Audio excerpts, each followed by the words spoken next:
right, guys, welcome to a special edition. I'm calling it special because we get two Hickoxes for the price of one. we have Hickox and Mrs. Hickox on today's show.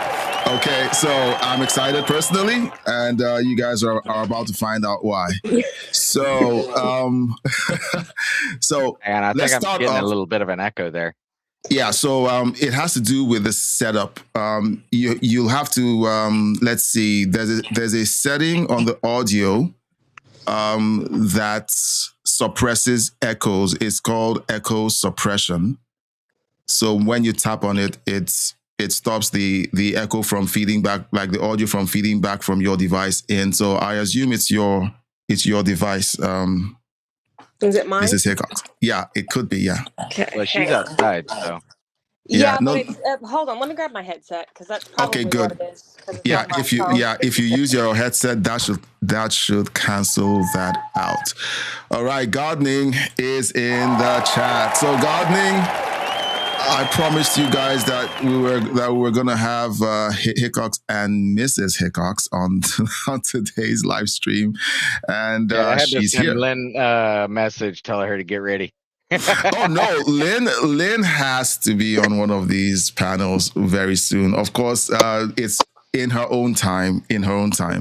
Okay, so while we wait on that, so let's check out how the other side lives. Okay, because I'm very curious as to why people look at what the Democrats have to offer and still vote Democrats. So let's look at this.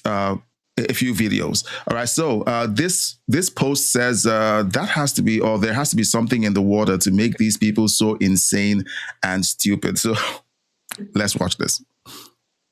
There will be trials. And what does that mean? There Oops, will sorry. be trials. Hang on. There will be trials. And what does that mean? There will be trials. Once he is no longer president, there will be trials for all the crimes that people are committing right now. What crimes? All sorts of crimes. Can you name What? one crime? I can name a lot of crimes. Can you just name one? No.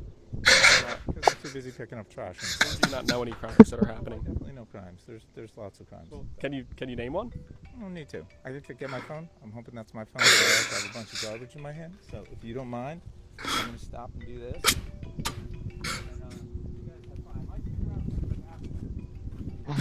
What crime? Keeping up with the Joneses. Okay. Every single time you watch these people, they claim like there's these crazy crimes that Trump has committed, and then when you call them out and say, okay, so what crimes? They run away.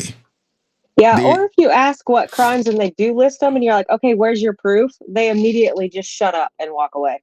Oh yeah, or they start calling you a bigot, or they call you a Nazi, A or they call you racist, a a racist. Nazi, yeah. Or for me particularly, I'm an uneducated white woman. So Yeah, I'm well, yes. Yeah, so once you have the Southern accent, okay, you're uneducated and you're racist Yes, yes. at the Absolutely. same time. All right, so let's listen to this, okay? So they still run around calling everyone who doesn't vote Democrat a fascist, and of course, when you ask them, define fascism, this is what you get most of the time.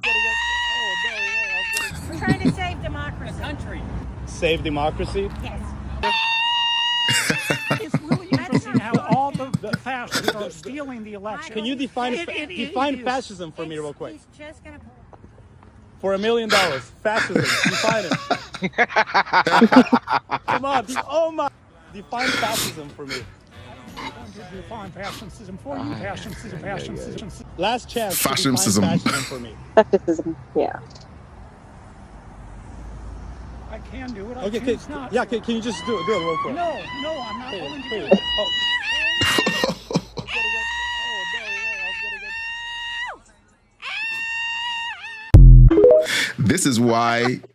This is why Democrats keep winning.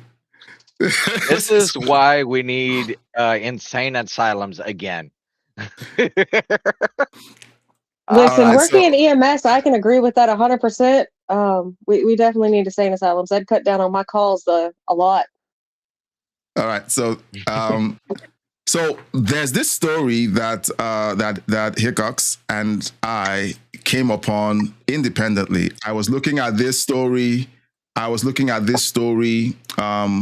on X, and he found it on YouTube. So I'm going to play the YouTube version.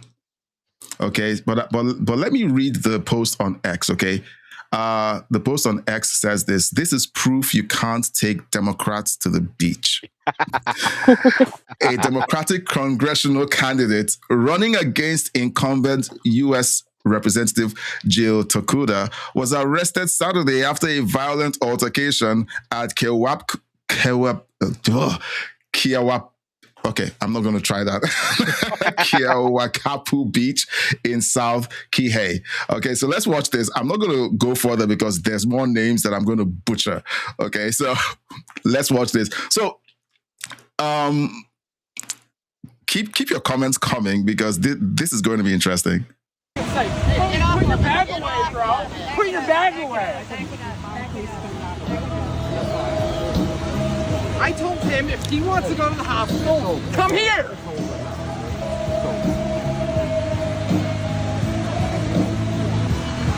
It is over.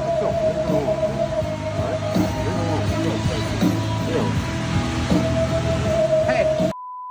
You. Hey. Not my girl. You. Not my girl, right? You're not talking about my girl, right? I don't care. Don't do that, dude.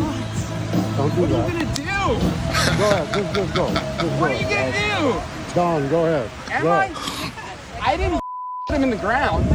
I didn't put him in the ground. I put you in the ground. I can't. All right. Oh, you're gonna hit women now.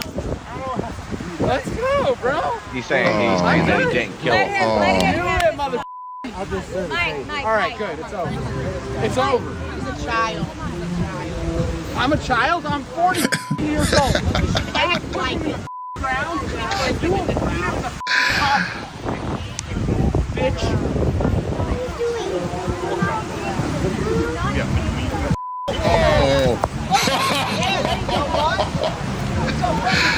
Oh man. Okay, so Chair throw. Down for the count. He is throwing logs right now. Wake up. and Staying Alive is playing in the background. Hey, at least the man that knocked him out sitting there trying to wake him back up. He's being responsible, at least. He's a being professional responsible. fighter. Jeez.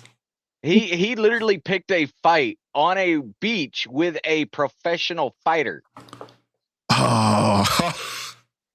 Like, I'm not even kidding. I actually got to see the interview from this guy, and he admitted he two-tapped him. That's all it took. What is wrong with these people? What is wrong with these people? Everywhere you meet anyone who votes Democrat, it's as if they have a screw loose. Well, it's not only that. I have noticed that with the majority of Democratic men, they have very, very low amounts of testosterone. I can attest to that because I was married to a Democratic man, ex-husband, and yeah. Oh boy. We did not mesh in that department. Oh, jeez.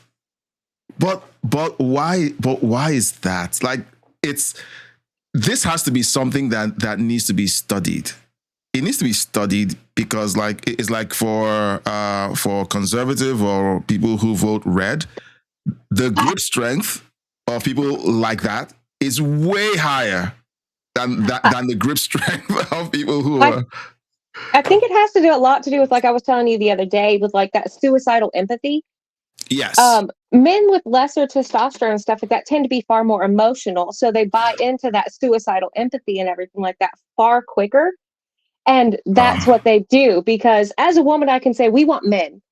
And the Democratic women don't want men. They want the little boys that they can control and stuff like that. So that's why they go towards like that Democratic style man, that very effeminate man, so that way they can play with that. Yeah, simps. Exactly. Yeah, Sims. Gardening says they have low T, but still like to be violent. They live in a Hollywood world. Okay, they live in a made up world, in a fantasy world where they believe that they are the main character, that when they show up, all they have to do is flex and everything lines up behind them. And that's not the way the world works, but that's what they want the world, or that's how they want the world to work. So do we watch the rest of it? Because there's a walk of shame. What about, Holly boy? Yeah? Trey, stay right there. So what's funny enough is whenever I actually got to see the interview from that fighter, right? Yeah. He actually heard the commotion, and somebody actually said that he had a knife, right? Oh. Yeah, he had a switchblade. And he did? Yeah, he had a switchblade. And he got arrested with it. He got arrested with it and stuff. No, he didn't. Or he threw it away before this. Oh. So it was somewhere on the ground right there. And after the police came, they was able to find the blade and then turn it over to the police. But there was witnesses there that actually said he pulled the blade out on beachgoers. And threatened to kill them. Yeah, and so far from what I was hearing is the charges is assault and battery and terroristic threats. Yeah. The guy was laid out. Mm-hmm. You done? You done? What? Huh? Yeah, no, he's dazed. He got rocked. And he's still trying to fight. He's trying to grab. Oh boy. Yeah, no, he's still wobbling. Wow. That's so. My wife can attest to the head injury he just got.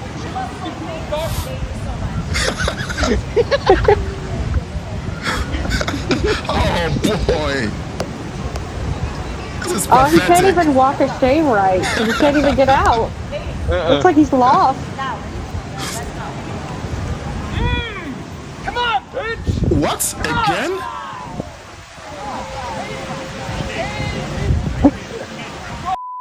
Again? And see, at that point, at the beginning, he put his hands on him first. See, he's the agitator, right? Yeah. He threw the first punch, basically. Yeah. Even if it was a push, it's still the first punch. Dude. After he had done walked away, he rushes back. So, yeah. No, we're gonna play this, okay? But you see this scene here, okay?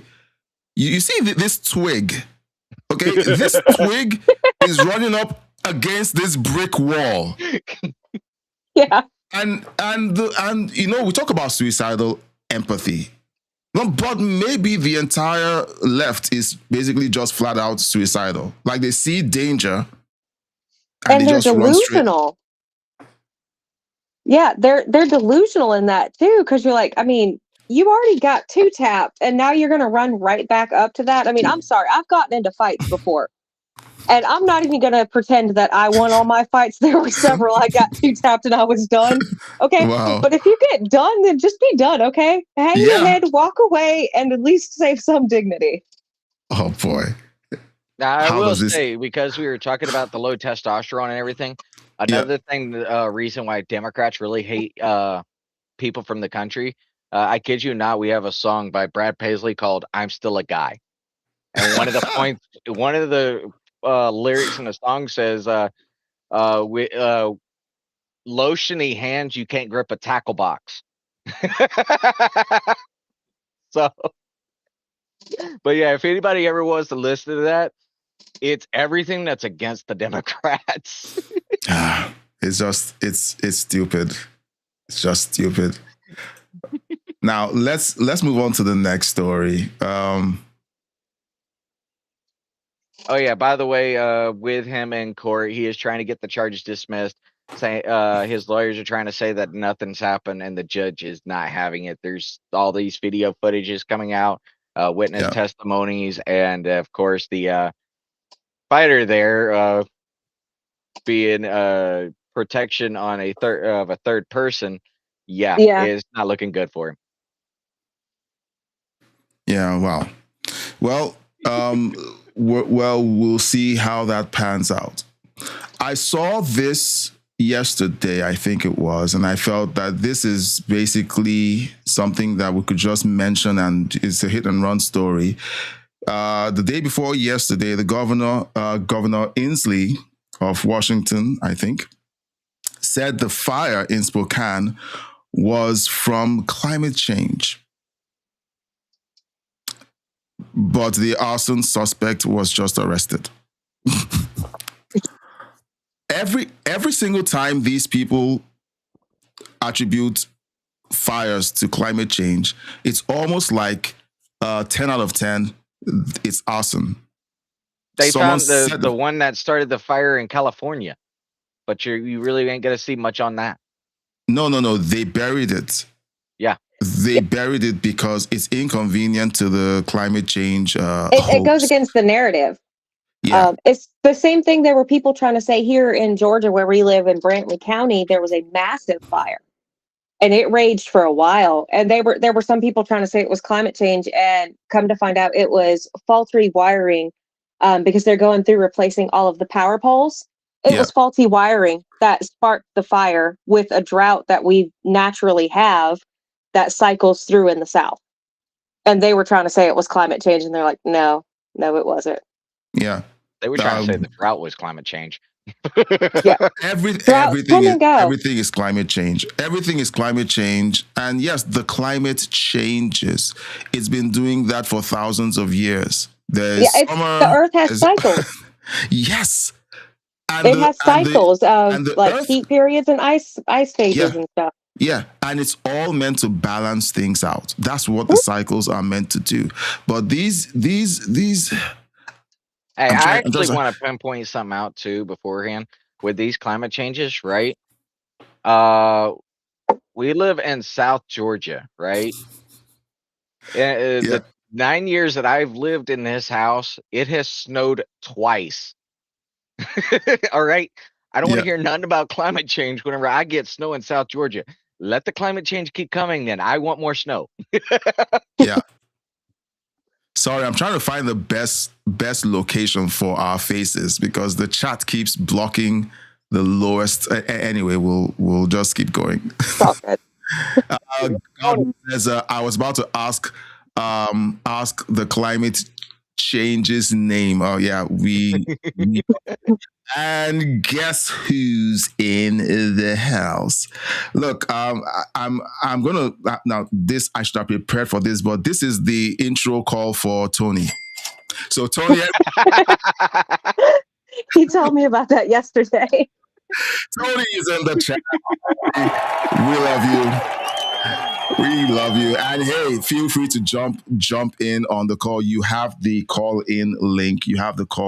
So so you can always jump in. So let's listen to the governor of Washington. Okay, the room is getting dizzy because of the gain. Jeez. All right, so he's not in here. I got to do it. Why are you gay? Why are you gay? All right, let's listen to this guy. Had to evacuate because of these massive fires in Spokane County. The whole state's under threat now. Climate change. You know, climate change isn't some existential global thing. It's our neighbors. It's our friends. What? We had to fight for them. He had to evacuate. Climate change is our neighbors and our friends. Is he serious? Yeah. That doesn't even make sense. That doesn't even make sense. And they're talking about climate change with like people for air conditioners and cars and things like that. They do realize that regular agriculture with cattle and ranches and things like that produce far more toxic gases and stuff like that. Just from the cows farting produces more methane gases in the air atmosphere than a freaking car will. And it's these billionaires that have private jets and they want to complain about climate change and us driving a car and running our air conditioners. No. Bernie Sanders was talking about that. Remember? Yeah, we covered he needs that. His private jet. Yeah, he needs his private jet to go for his campaign runs. Okay, do we expect him to ride commercial? Okay, are we insane? He has to use a private jet. He can't sit with the common folk. No, Even though he he can't. says he speaks, for the common folk, he can't. No, he can't, does. Yeah. He The does common because idiots. he does because we're too stupid to speak for ourselves. Yes. So he has to speak for us. He has to chew our food for us. Okay. Right. And then the craziest picture is the climate the climate change the climate change alarmists getting on their jets to fly to a climate change conference. Yeah, the big summit for the climate change stuff. And then complain.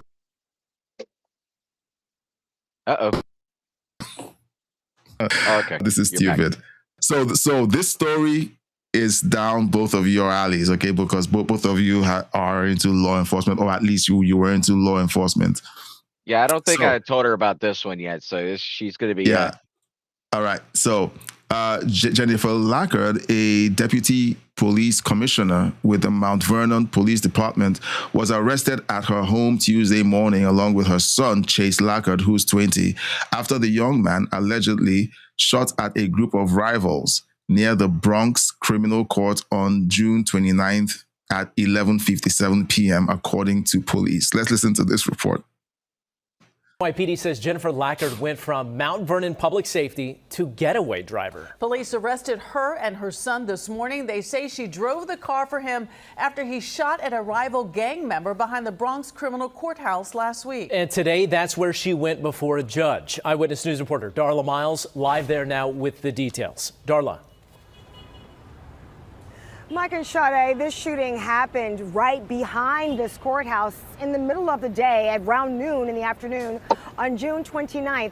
And prosecutors say that 49-year-old Jennifer Lackard is accused of attempted murder, attempted assault. They say her son came in here for a court appearance, and instead of that, he's accused of a drive-by shooting.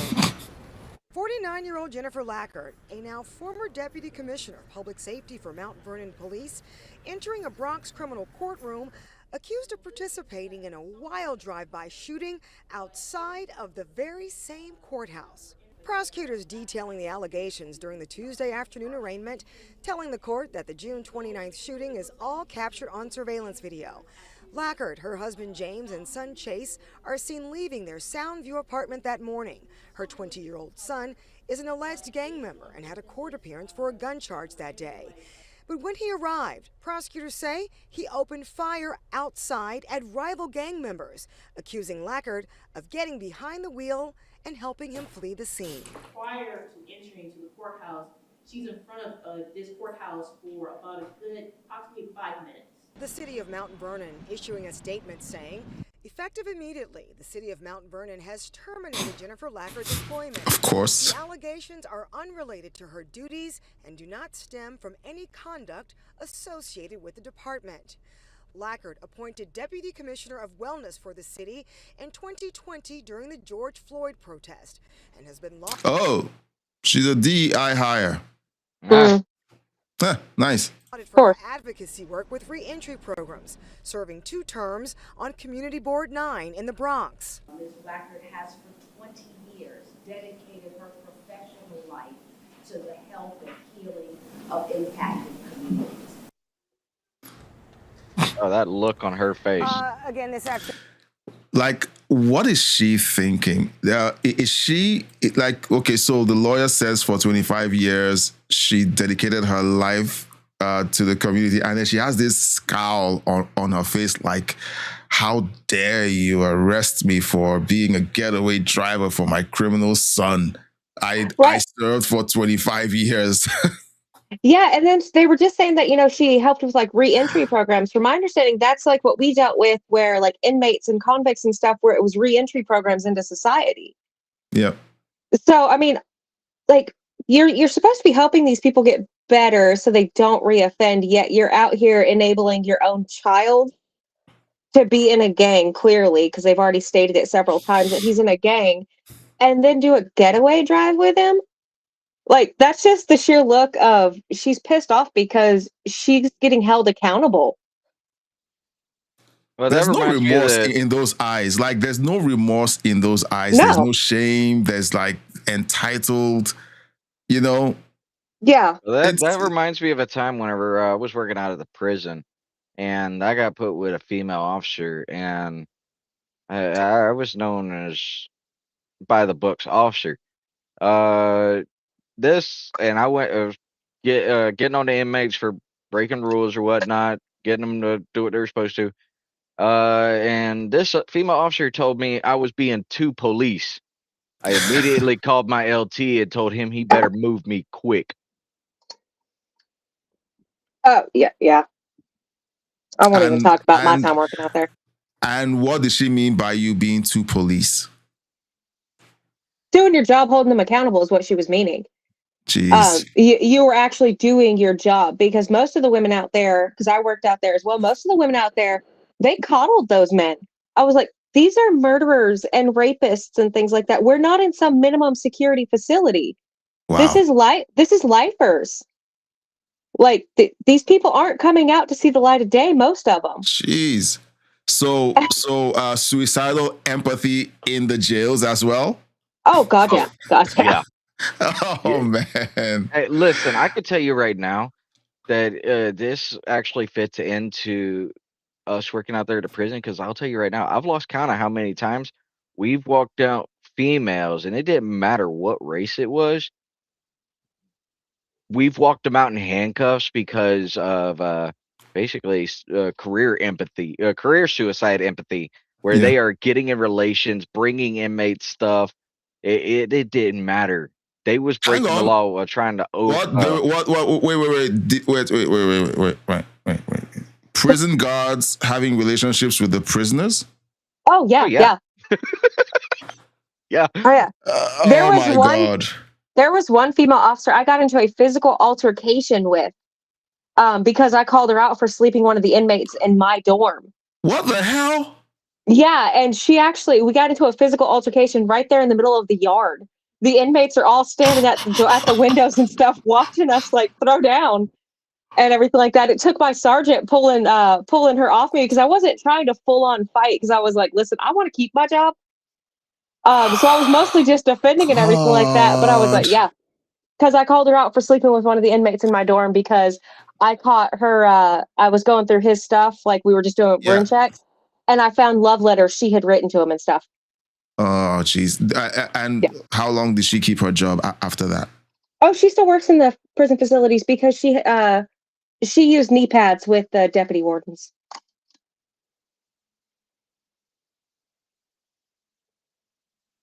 I'm trying to decode that right now, and the pictures that are coming up. Pictures are coming up. Okay, so tell me what that means. That it's exactly what you think it is. Using her knee pad. She's getting underneath desks and stuff. I know, that's what I'm like. Yeah. I don't like this picture. Oh my God. Oh, that's not like the only time. The very first time that I actually got seen a woman get called, she was a bigger black lady, right? So the seam? Our front, huh? The seam? Yeah, the seam. She knows exactly which one too, because that went around. So when we had to go through front entry, right, we didn't have to take off our boots. Well, they changed the rules, so whenever you had to come through, you had to take off your boots and put them through the X-ray machine to make sure you wasn't bringing anything in. Well, she bent over to untie her boots, and whenever she did, the back of her pants split open, but it wasn't that they ripped. She had pulled the seam and stitched in Velcro for ease of access. What the hell? Yeah. And the last one that I saw, I can't remember if she was a white or light-skinned Hispanic girl. My wife probably knows, but she ended up getting caught because she wore these big old diamond earrings in her ear. She was a light-skinned black girl. Oh, light-skinned black girl that got caught. I know exactly what you're talking about. She came in wearing big old diamond earrings, right? Well, whenever she went to walk out, now again, we have our officers at the front that watch for this stuff. Well, whenever she was walking out, she didn't have one of her earrings. Yeah. So the lieutenants went around. They found the inmate with the other earring, and the scarf that she had that day, he had wrapped around his Johnson. What on earth? Yeah. And sorry. Okay, We got off topic. We got off topic. Yeah. No.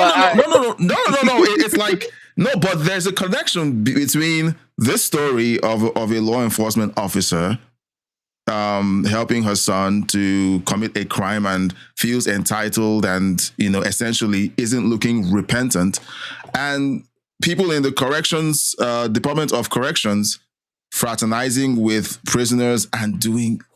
Jeez, I'm trying to. Anyway, there was one officer I knew. She got pregnant 2 different times by an inmate. No, okay, guys in the chat, have you ever heard of like this is weird to me. Like I've never read or seen any report about the Department of Corrections having these scandals. Never. Like it's so like a lot of them stay buried, but you can look up one right here in Georgia for Smith State Prison. We actually knew the warden. Geez. My husband and I, we both knew him personally. He worked at our facility before he became the warden there. And he just got indicted under RICO charges and stuff like that. You can look it up for Smith State Prison here in Georgia. All right, I'm looking. I'm looking Smith State. Yep, Warden Adams.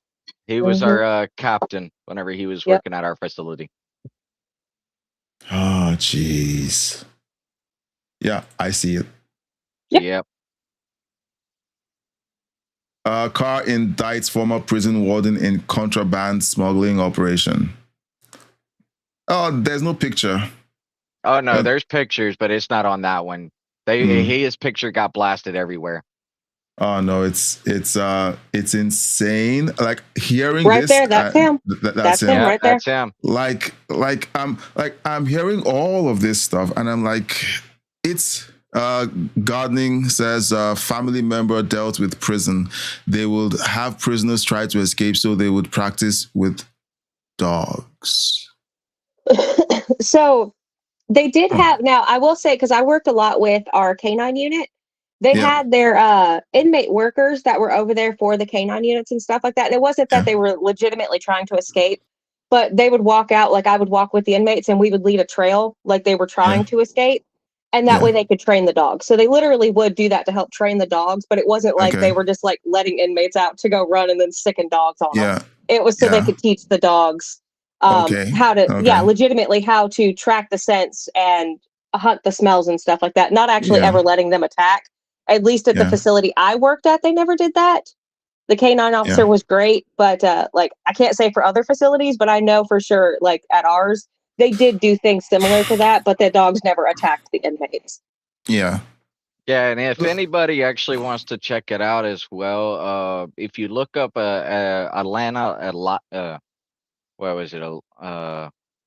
Atlanta Alive 11 or whatever. Yeah, Alive 11 or whatever the heck it's called. It's the Atlanta news station. If you look it up on their website, if you actually type in Ware State Prison, you'll actually see the unedited interview where me and my wife are actually in it, and our baby faces. So, but yeah, we went on the news to actually because our prison went into it had a riot and.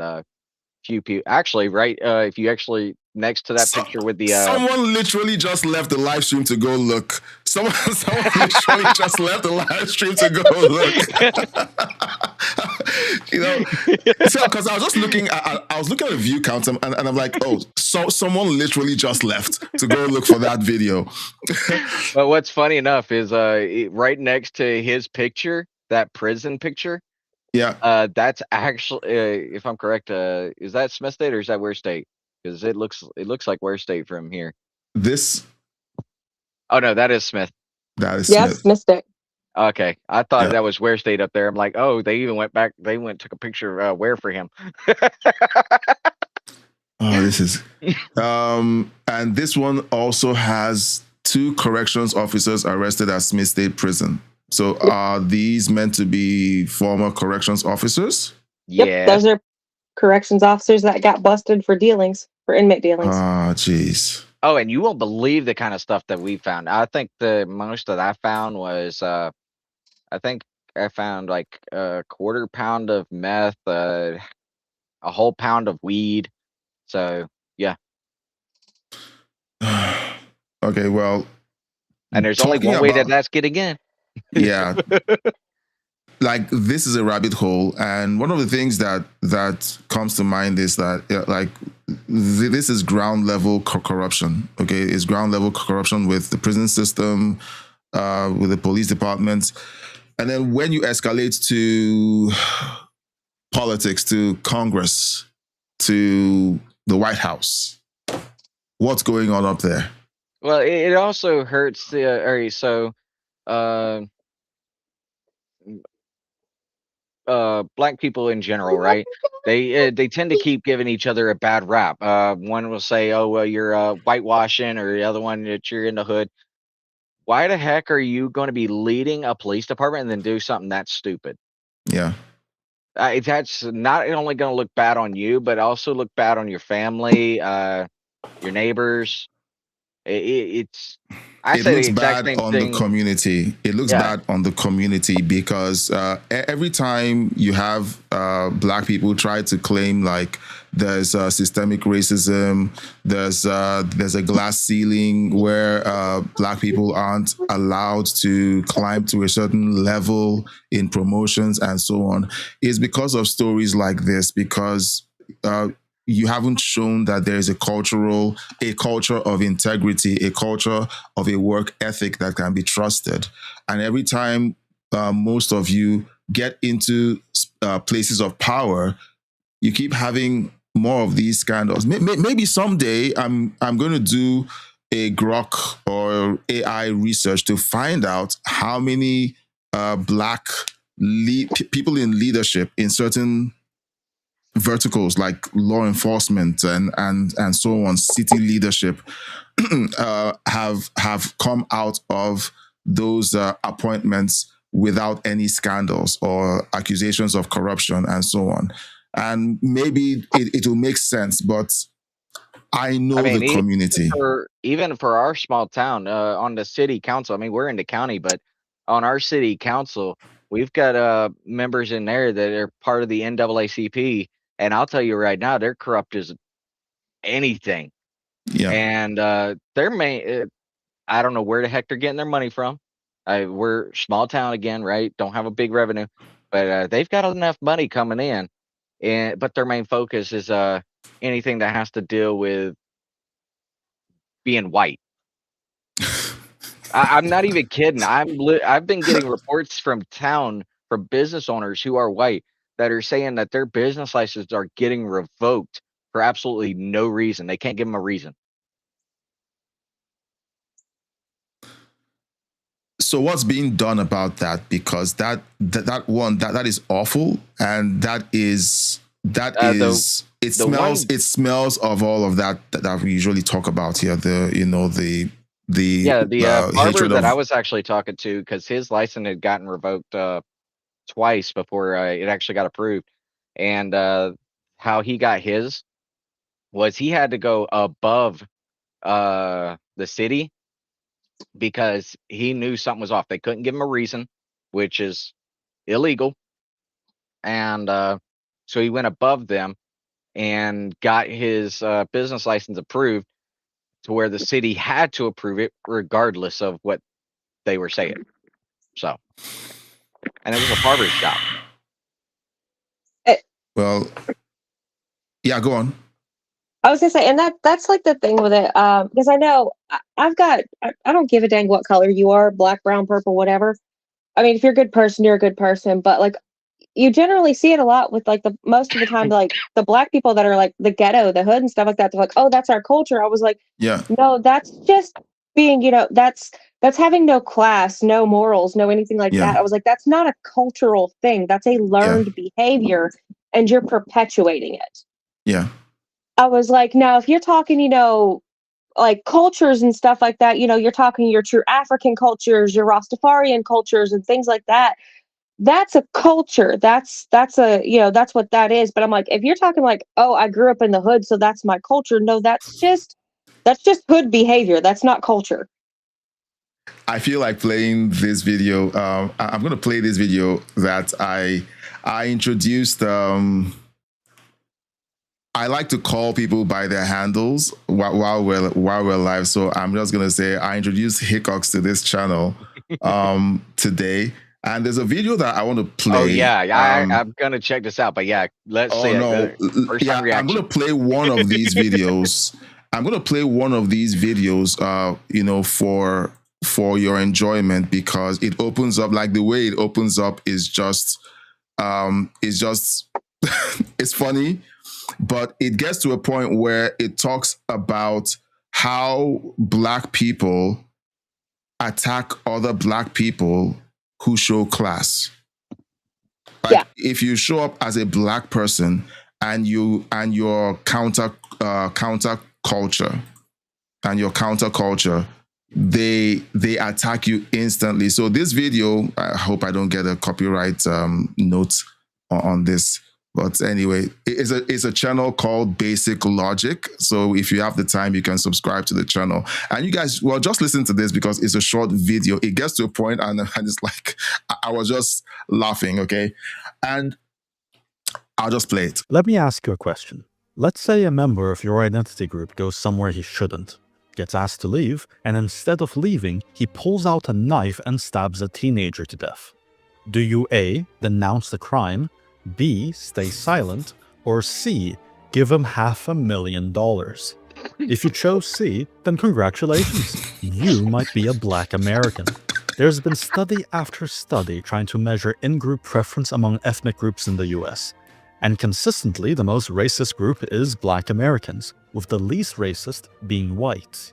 Their exploits include, but are not limited to, burning down entire cities because one of them got shot while attacking a policeman or overdosed, founding a nationwide cult to describe non-blacks as soulless and demonic, taking an entire month to celebrate their history, mostly without knowing their history, stealing other cultures' historical figures and beloved folktales, putting up monuments of irrelevant, overweight Black women everywhere, and lecturing others about how everyone else is racist by... Look, just feel free to jump in at any point to just say something, because, like... I don't think we're qualified to. We're not even... We're barely past 1 minute and the guy has just dropped bomb after bomb after bomb. And I'm like, yeah, that's correct. That's correct. That's correct. But there's more. Yeah, there's more. Like, look at this. Look at this. And okay, so like, I'm going to say like there, especially you see it a lot in like the Black women and stuff like that for, their body positivity and they're like severely obese and stuff. And I'm not going to say I am skinny by any means. I know I'm fluffy. Okay. I used to be nearly 400 pounds and I lost down to 180. Okay. So I get it, but I'm like, that is not healthy. Okay. That's not a body positivity thing. And and I get called racist because I'll look and be like, no, that's not healthy. Or I get called, I'm like, I'm women shaming or body shaming because I'm like, no, I'm just being honest. Okay. Body positivity. Like, just please stop inventing these crazy things. Stop. Like, just look at this. And she's supposed to, like, we're supposed to affirm this. I'm just trying to not say the thing that's in my head. Okay, we're supposed to is she wearing a leotard? Yeah, she's wearing a onesie. That's a onesie. She's wearing a onesie, and she's like, "I'm so hot. I'm hot stuff." That only works for like acrobats. And then when the Black guy goes for the trim, healthy looking Black girl, is a problem. Oh, but they lose their minds when the black guy goes after the trim, healthy looking white girl. They go ballistic. Or even just the fact that like a black guy would go for a white woman because she acts with more class. And I'm not saying that there's not black women that act with class and are educated.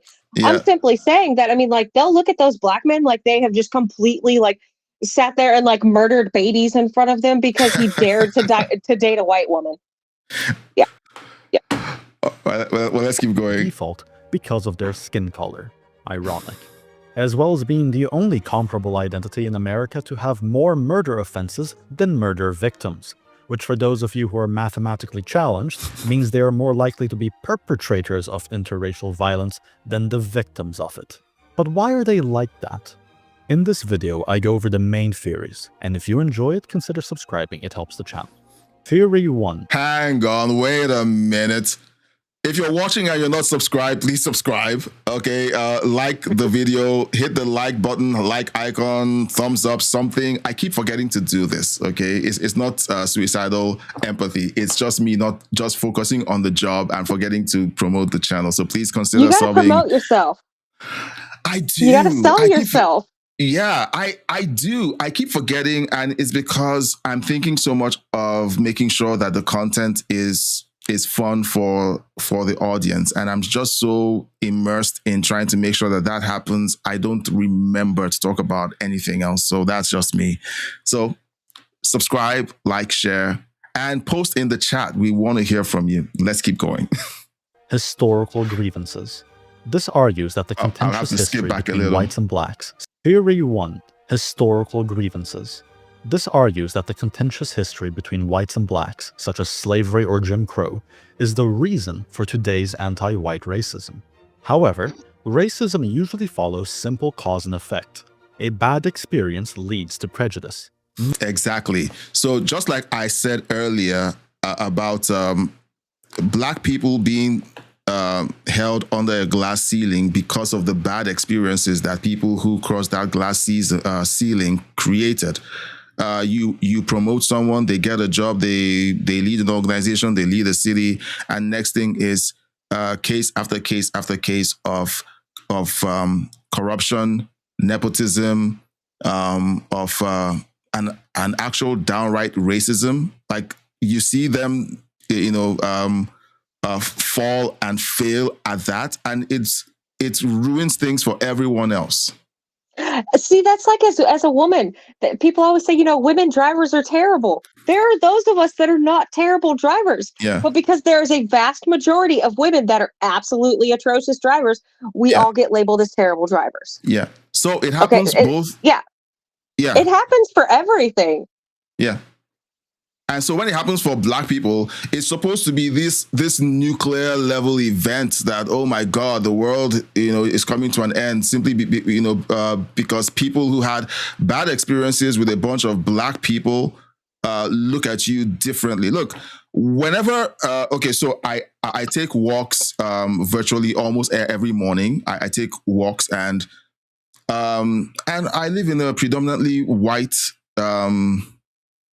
province, and I barely come across black people who take walks. Right, so I barely come across black people who take walks, and whenever I walk past white people, okay, or maybe I see one of them coming down the path, and then they cross the road. I'm like, I don't know why they crossed the road. It doesn't have to be because of me, okay? But even if it's because they saw a 6'5" black guy walking down the path and they crossed the road, maybe they had a bad experience, So I just keep moving.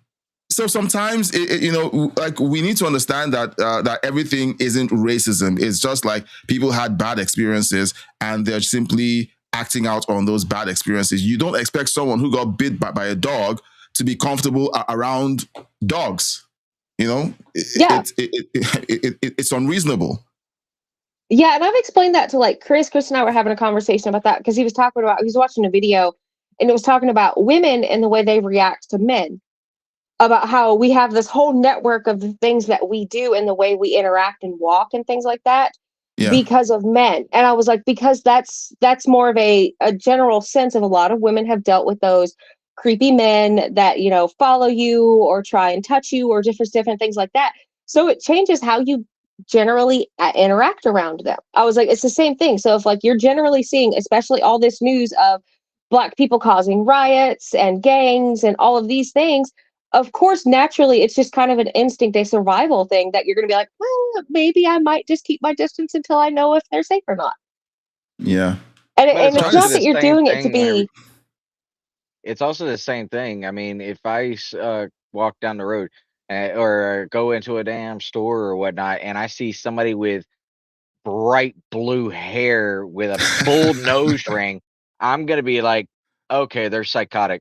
I don't know them, but the way that they are is now part of a class, and I'm staying the heck away from them. I'm normal. They are not.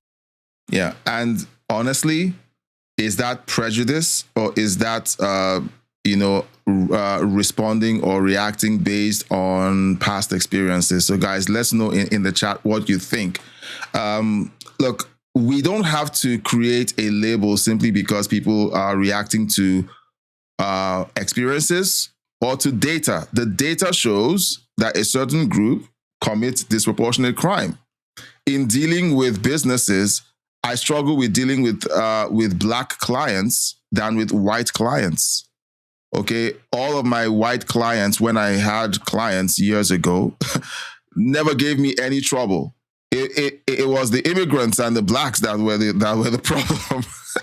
You know, so I mean, it's something to really do a deep dive into. Now, I want to see. I want to say.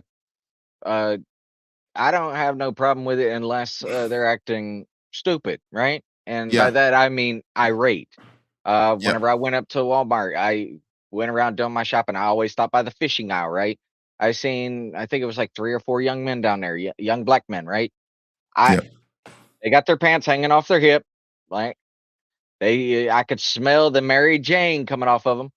But we're on the fishing aisle. I'm like, hey guys, y'all want some tips on some fishing? And they, heck yeah. The race was no longer there. It was we were gentlemen talking about fishing. And so I gave them my pointers on what to use and whatnot. And if they took it, they were good with it. If they didn't, at least I was able to help them out. I didn't care about I mean, I could smell the marijuana. I could see that they had their pants sagging. But we're on the fishing aisle. Hey, we got something in common. You like to fish? I like to fish. Let's talk about it. Yeah. All right. Now, I don't want to finish this. I don't want to watch the entire thing. Okay. I don't want to watch the entire thing. Yeah, apologies, chat. We're going to play this. Came up because of that. Sorry? I was telling the chat, apologies. We're going off script, but it's because of we were supposed to. Yeah, so we're supposed to talk about the Democrat who got arrested on the beach. We're supposed to talk about what else were we supposed to talk about today? Shree? Yeah, Shree was the next. Yeah, Shree was the next story that we're about to talk about, but we got sidetracked by this, and I think it's a good sidetrack. If you like the sidetrack, let's know in the chat, okay? And we'll keep going.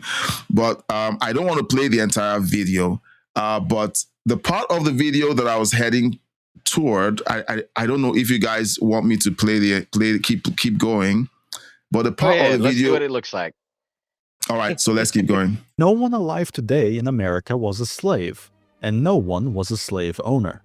If historical reasons are the cause of current racism, then that can only be possible if older generations are teaching younger generations to hold on to that grudge. And what's striking is that historical grievances usually fade over time, because it's illogical to blame people who weren't born yet for crimes neither you or anyone you know suffered. Yet Black anti-white sentiment seems to worsen with each passing year.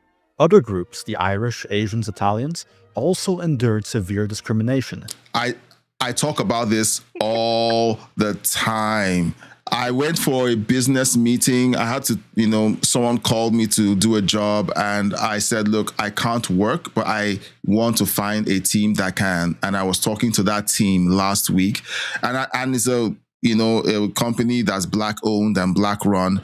And we got to talking, and I'm like, look, I hate it when Black people want to feel like discrimination was invented for Black people. I told him about the Irish, the Germans who moved to Pennsylvania. I said, look, historically, immigrants, even those who are white or white passing, have experienced some form of discrimination. When the Jews showed up in New York, none of them could speak English, but in one generation, they all taught their children to speak English. They assimilated.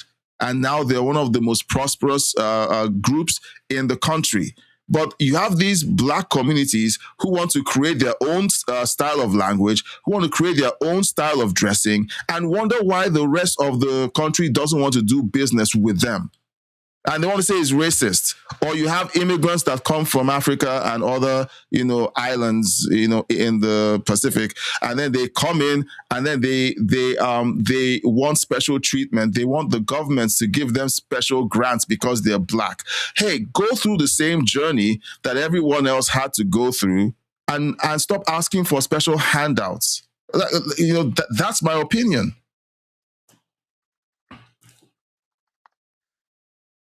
And moved on. That's why I'm confident this is mostly rationalization, not the root cause. Which brings me to theory 2. They're taught to hate. This one is more compelling. Education and media have pushed anti-white sentiment hard. In schools, slavery is often taught as a unique white crime, ignoring that slavery was universal across human history, that Africans enslaved and sold other Africans to Europeans, and that it was Europeans who led the global fight to abolish it. Media is even worse. Biased coverage fueled Black Lives Matter riots by portraying every cop as an immediate lethal threat to Black people, despite data showing police shootings track crime involvement, not race. This narrative made Black suspects more afraid, less compliant, and more likely to escalate. Exactly. Movies, news, and activism reinforced the idea that America is irredeemably racist against Blacks, despite it being largely a fiction. If you disagree, I offer you the following challenge. List a systemic disadvantage that Black people have, but you can't just say an effect like Black people go to prison more. You have to mention a current-day, unique legal discrimination that causes it. Theory 3. They're paid to hate. Put simply, being racist against white people is profitable. 2020's George Floyd riots caused billions in damages. And yet, corporate America donated hundreds of millions to the organizations behind it. Victimhood is used to justify programs such as DEI, affirmative action, and talks of reparations. Grifters on social media can make their livelihoods by simply lying about key social events to paint Black people as victims and get hordes of racist support, causing a feedback loop with Theory 2. It also gives them cultural dominance, since no one can criticize them without being labeled racist. The trick is to maintain the lie that Black communities are eternally victimized in America. That way, the people supposedly oppressing them keep giving them money out of guilt. Which also explains why Black America has an envy problem in their own community, as successful Blacks break that illusion. Successful Blacks, especially Nigerians who outperform other Blacks dramatically, get called all manner of creative slurs. So if you want to know how to end Black racism, just stop paying them to hate us. Of course, you'd also have to convince the self-flagellating white liberals, so good luck with that. Yeah, liberal white women. Yeah. I love this video, and I saw a post by Asmon Gold. He said, this channel might just be my new favorite channel. And look, the guy has been releasing banger after banger. And, I don't know how he does it, but he's doing a great job. So in your own time, you can go sign up, subscribe to Basic Logic. Okay, he after Asmon Gold watched his video, his channel crossed 200,000 subscribers, and he's just going. So I'm really glad for him. So the last part was a part that I was getting to, where where black people essentially attack any black person who goes against the narrative that that black people can't be successful because of racism and so on. So anyone that breaks that narrative, they begin to attack them, and it's unfortunate, but it's true. It's just the way they are. Okay, it's just the way they are. I saw this post. You said, Hickox, you said African American vernacular English. Yeah. That the Democratic school districts want to recognize this as a legit language. Yeah. So let me tell you what's going to happen, okay? Because the Democrats who continue to sound like they are the party of inclusion, they are the compassionate party, they are the party of slavery. Because what's happening here is every Democrat policy that they continue to release is designed to enslave the people who embrace it. It's designed to enslave the black people. Go on. It's I was gonna say it's kind of like they say, it's a slave to the company store. Yes. You may not be on plantations or anything like that anymore, but you're in the welfare system with TANF and food stamps and Section 8s and things like that. That's essentially the new plantation. Yes. So they're keeping them in that. So if I keep doing policies that overtly benefit generally people of color, whether that be black, Hispanics, illegals, whatever, I'm going to keep them indebted to me. So they're going to continue to do what I want them to do. Is the new form of slavery. In slavery, the slaves didn't bother about where they slept or the clothes they wore or what they ate. All of that was taken care of by the slave owner. Today, the Democrats want everyone to depend on the government for everything: the clothes you wear, the food you eat, and with Mamdani, the affordable housing for all, healthcare for all, and people make these things sound very compassionate, very kind, that the government wants to take care of everyone. The question that is the most dangerous statement. I'm from the government and I'm here to help. They are not there to help. Yeah, Reagan said that. Reagan said that's the most frightening thing you can hear. Absolutely. Hang on. Actually, to add on to her point, I want her to tell the story, and this happened just at our local gas station. Tell the story of the receipt the cashier showed. So, I was at the gas station and I was just buying some like energy drinks, snacks, that kind of stuff. And the cashier, she was sitting there, she was looking at the receipt and she's like, she looked really confused. I was like, what's wrong? And she goes, am I reading this number right? And I was like, I don't know. I can't see the paper. So she hands me the receipt and she's like, this Hispanic lady came in to pay for stuff with her food stamps. And, if you ever had food stamps at the bottom of the receipts, it always shows your balance of how much is left after you've done your purchase. Yeah. And she handed it to me. She goes, is that number what I think it is? This woman had over $5 million in food stamps. What? Yeah, and I'm not even joking. $5 million. And I was in like, the state of Georgia, gentlemen.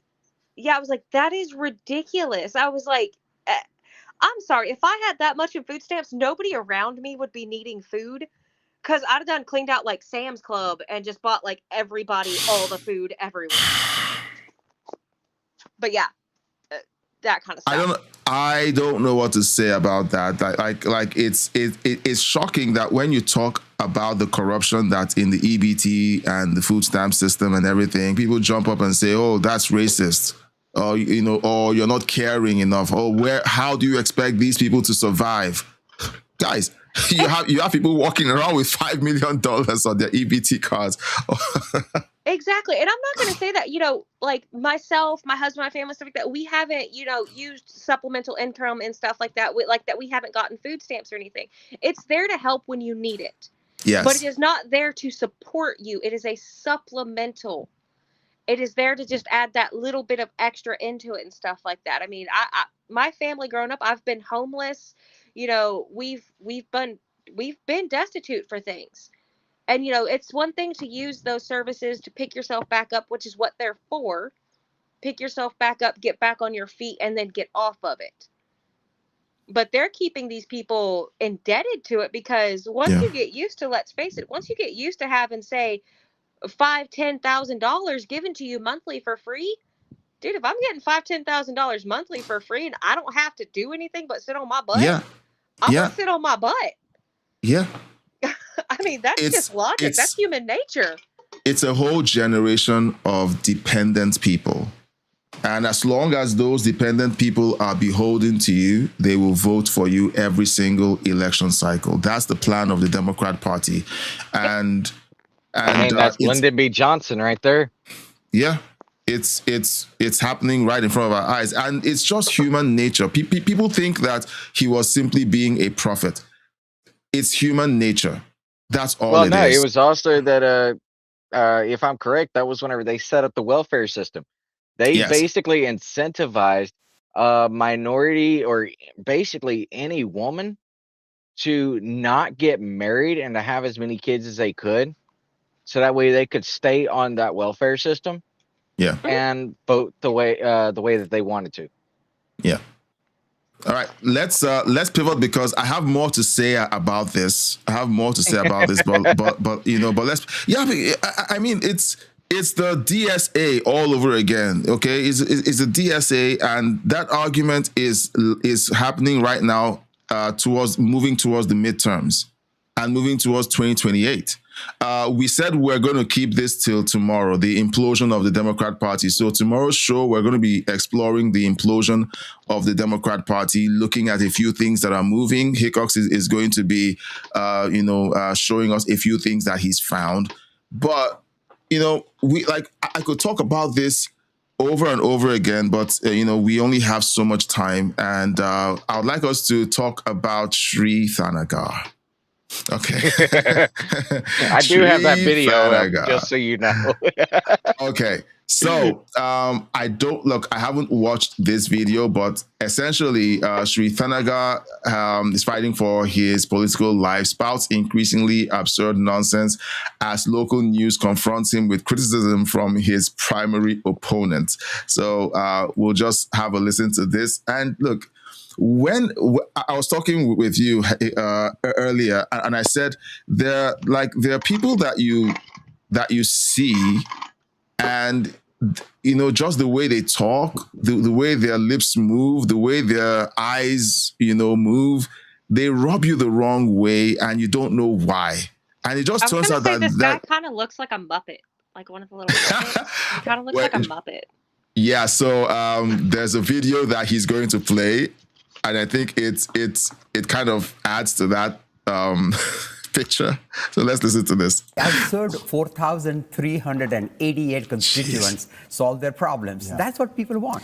You have an ad running that says you wrote legislation to abolish ICE, to impeach Donald Trump, but neither of those things ever happened. Critics, including some Democrats, have said you're more about getting headlines than results. Is that fair? Well, I'm a fighter. Look, I grew up in poverty. Dire poverty, 6 sisters, a brother.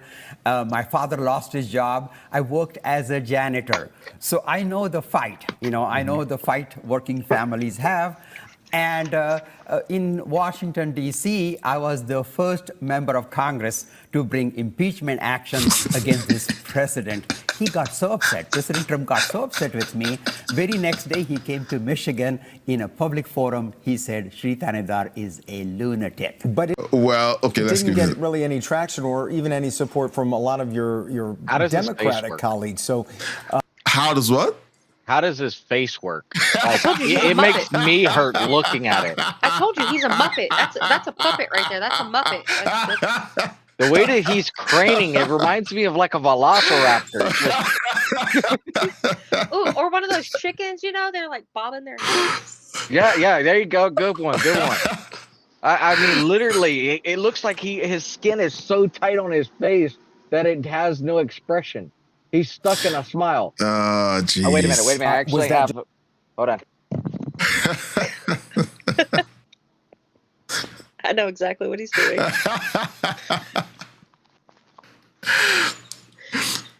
Yeah, like that. Oh, boy. All right, so... Anyway, the short story is after this insane interview, he lost. So we will not be subjected to Sri Thanaga's theatrics. But there's a video. Hold on. He not only lost, he lost to a oh, what the heck's the word? The far left. Oh, He the lost socialist? to the he lost To to a socialist. The Democratic Socialist in Canada. Oh, That's and not the only other that, thing that apparently the socialist has been trying to debate Shri, and Shri has been dodging and weaving, refusing. So that's why he lost. Because Shri is a DEI candidate. And now that someone is there DEIing better than he does, he can't win.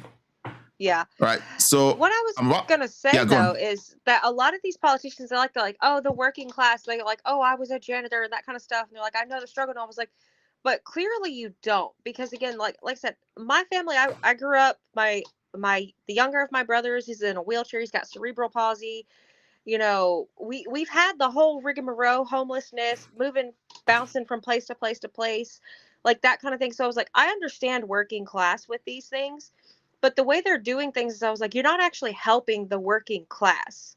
Yeah. Because if you were doing that, like, yeah, lower prices help and stuff like that, but you're doing that at such an extreme for other things that it's not actually helping us. It's keeping us stuck in that same thing, in that same pattern of all of it. So they're sitting there. It always just rubs me wrong when politicians or anything like that. Oh, we're helping the working class. I grew up in a middle class family. You grew up in a middle class family going to private schools? No, sweetheart. We were lucky to go to public schools, and we were lucky to qualify for free lunches, or otherwise we were eating mustard sandwiches because we didn't have meat or anything to put on the dang bread. Yeah. Like that kind of thing. So it always just kind of rubbed me wrong when they were like, "Oh, I was working middle class," kind of thing. No, you weren't. No, you weren't. Well, they always have to try to lie in order to appear to be relatable, to be the working man's candidate. It's an old trick from the early 1900s where people who were wealthy needed to look like they were like the everyman, and it stayed. But it doesn't work anymore. No, and see, I would actually be okay with them going, yeah, I have no idea what you guys deal with. I was never poor. I was never homeless. I never had to eat air sandwiches because I didn't have anything else.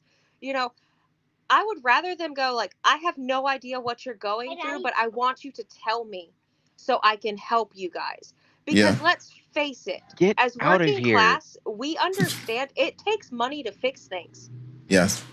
They say, money, I was like, it takes money to fix these problems. So we need those rich people to go, hey, I don't know what it is that you need, but if you can talk to us, we can help you. I don't need another Joe Schmo like myself. Okay, if I could go and fix all these problems, I assure you, I wouldn't be the working middle class. Yeah. I would be in that top 1% because I'd be like, yeah, deuces, guys.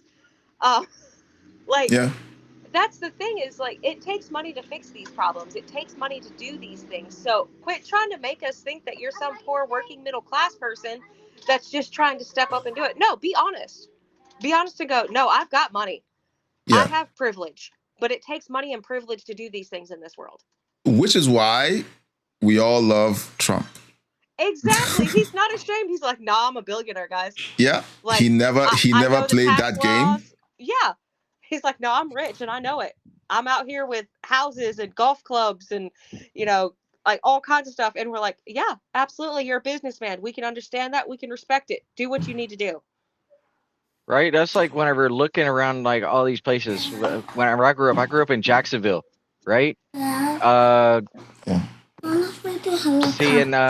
Okay. I'll be right there. Okay. Yeah, I had to run my little boy out of the room because our youngest one is sleeping on our bed. Yeah. I'm like, do not wake him up. But the one thing that if people actually want to make working class better, right? Well, first off, spend the money where it's actually supposed to go. Fix our roads and everything like that. Hold on. My thing is like he was saying with that is like, fix our infrastructure and fix our education system first and foremost. Yeah. Because everybody looks down on like these trade jobs and stuff like that. I heard a saying, I think it was on like one of the little shorts I was watching, and it goes, "Don't be the rich person. You don't have to be the rich person. Be the person the rich people can't live without." Yeah. So they're all talking about like, oh, if we get rid of these illegal immigrants that are taking all these farming jobs, the maid jobs and things like that. Okay, all right, guess what? I can go be a farmer. I can be the maid. I can do these things. What do they need? They need their mechanics, they need their electricians, their plumbers, and their things like that. They need those people. So we need to fix our education system to be able to actually teach these people. We've got a dime a dozen lawyers that suck. But how many electricians do we have? We're short staffed on electricians. In my field alone, like EMS, okay, when you call an ambulance, you need an ambulance, right? Yet I'm the uneducated one because I don't need a college degree to be a paramedic or to go do these things. I don't need a college degree to do that. It's a trade school degree. It's it's trades. It's learning those things. I don't need the degrees for that. But guess what? You definitely need me. Yes. So it's that kind of thing of, put your money where it needs to go, and supporting and employing and doing these things of the actual working man's jobs that we all need, those blue collar jobs that we need people to do. Yeah. So Chris, your screen is active. So tell us about this video. All right, so this video comes from the Black conservative perspective. I'm only going to play a short bit of it because I want to be respectful to his channel. Love watching his content. So, but part of it, I was actually trying to look for off of it, but I could not find it. So, yeah, Black conservative perspective. Thank you. Send everybody your way to check out the full video. But I have to show this part. All right. So here we go. Oh, the audio is not on. We got no audio. Fix it. Hey. Let's see. You're failing. Failure. Get this off. Okay. There we go. Now we should have audio. I don't know why that was off. I am an immigrant, and some people tell me I have an accent. Shri is just like me. But with my ideas to fix our roads, Shri is just like me. Improve our public schools, Shri is just like me. Create good jobs and ensure health care for all, Shri is just like me. We are actually more alike than you think. It's like looking in a mirror. Shri Tanadar, the most progressive Democrat running for governor. Shri is my primary care physician. Confession time, I embarrassingly worked for Shri Tanadar's campaign for governor in 2017 for like 3 weeks before I realized he was unhinged and I quit. But I know everybody gets a good laugh from him, but you guys don't understand how much of a goon he is. He's the goon of all goons, the clown of all clowns.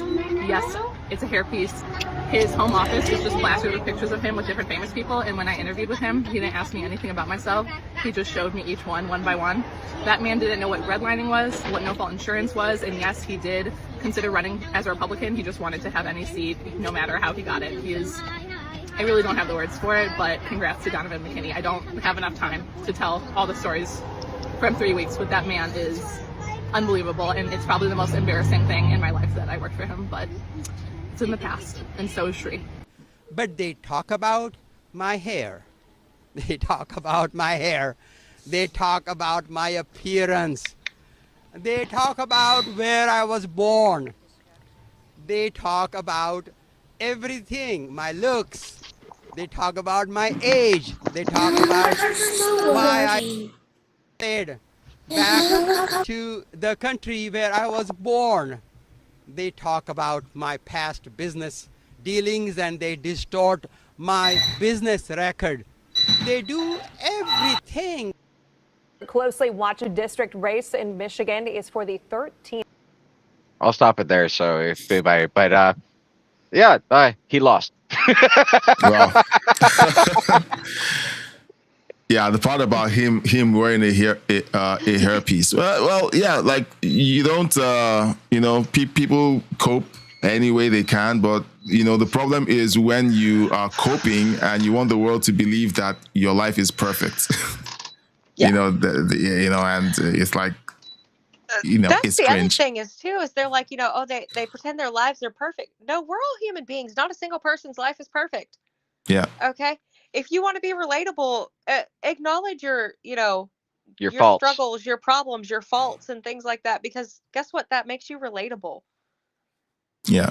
Did you know that there's a video out there of Sri Thanagar at a Republican town hall with Marco Rubio speaking, and he looked like a fanboy. I think I did see that. It's been a while, but yeah, where he was just he was what is it? It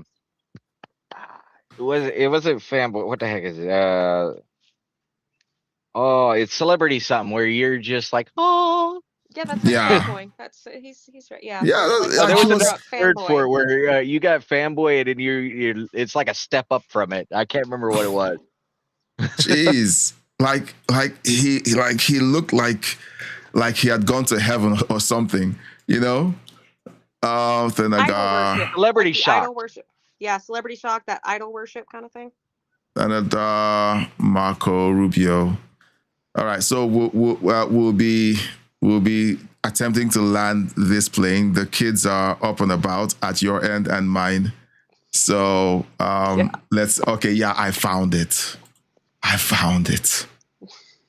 love the internet. See, I'm glad I grew up in a day and age where the internet wasn't a thing, so there's not a video of me doing all the stupid crap I did. So, guys, this is I think this is 2012. Meanwhile, shout out to Maze Moore. Okay, Maze on X. If you're on X, this was maybe 2016. Okay, here's Marco Rubio campaigning. And that means we have to go out to people that haven't voted for a conservative or a Republican in a long time and convince them of the truth, that they would be better off and our country would be better off with us instead of with the other side. And I look forward. There he is. Can't you see him? He's looking in the glow. There he is. Okay. Bigfoot has been sighted. An immigrant who decided to join the Republican Party, and when he didn't see that his dreams were going to be fast-tracked, he didn't want to do the work. He went over to the other side that could launch him as a DEI candidate and force him forward. He goes to Congress and becomes the butt of every joke, and now he's lost his re-election. It's just weird. Like you see these people and it's like, guys, just don't, but they can't help themselves. Yeah. So that was him as a Republican. Yeah, it's what I see a lot in like the Democrat Party though is it's that instant gratification. Yes. They can't stand actually putting in the hard work to get something done. It's that instant gratification of, oh, well, I'm an immigrant, so I automatically get all of these things. Or, I'm black, so I automatically get this. Or I'm a woman, so you have to respect me and I automatically deserve more pay than the guy that's been doing it for 30 years. It's that's what I see a lot in that Democratic Party is that it's that instant gratification for literally everything. They're like, oh, you breathed today. It's good thing it's involuntary. Here. You got a trophy for waking up this morning. Yeah.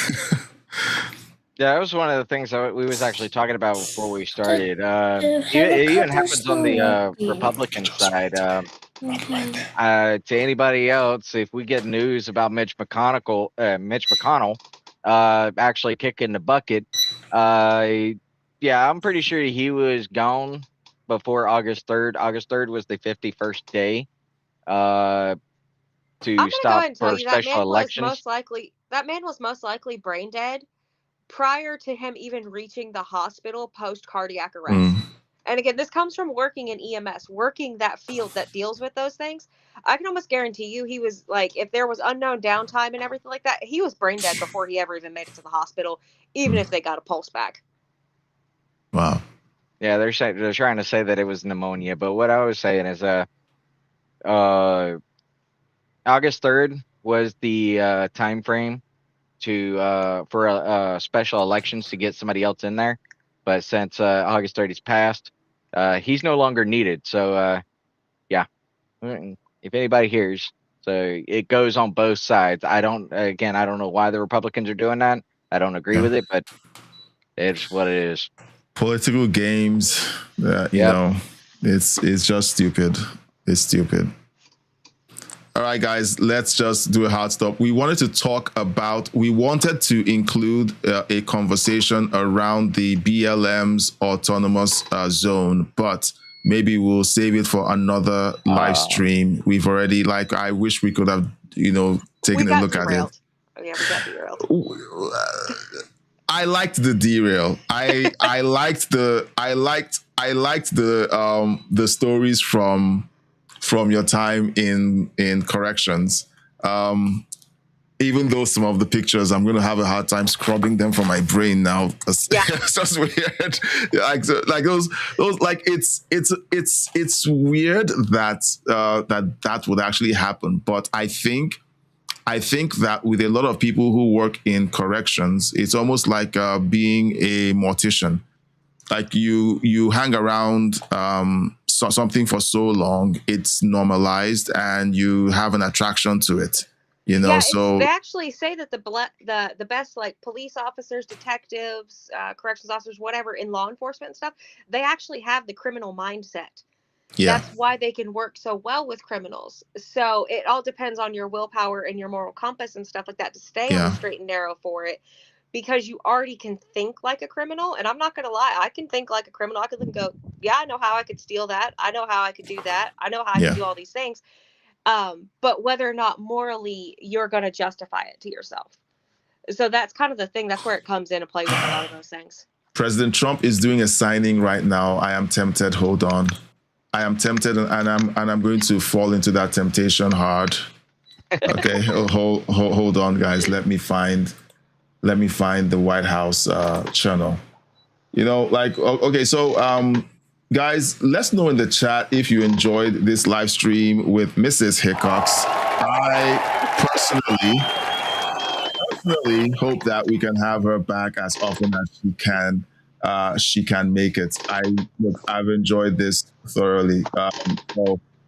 So show her some love in the chat. Okay, so there's a live stream on. President Trump is doing a signing. No charge. Billions, hundreds of billions of dollars. And fortunately, I built up so much during my term. I rebuilt the military and also loaded it up with a lot of stuff. And we have certain types of munitions that are very powerful, that we have virtual unlimited supply. We have others where it's a little bit tighter, and we're getting them in on a daily basis. As you know, our defense companies are building more plants right now than at any point in history. They're building plants for the Patriots, for the Tomahawks, for everything.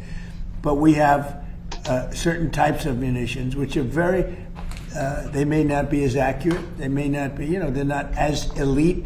We have elite too, but we're watching that very closely. But we have certain types which are very powerful and very good, and we have an unlimited supply, and so we're in great shape. But with that being said, we always want more. We have to have more. We have other things maybe come up. Maybe come up and maybe don't come up. Hopefully nothing else does come up. But we're in very good shape. We have literally massive amounts of ammunition. Yeah. That makes me think of the whole, hope for the best, plan for the worst. Yeah.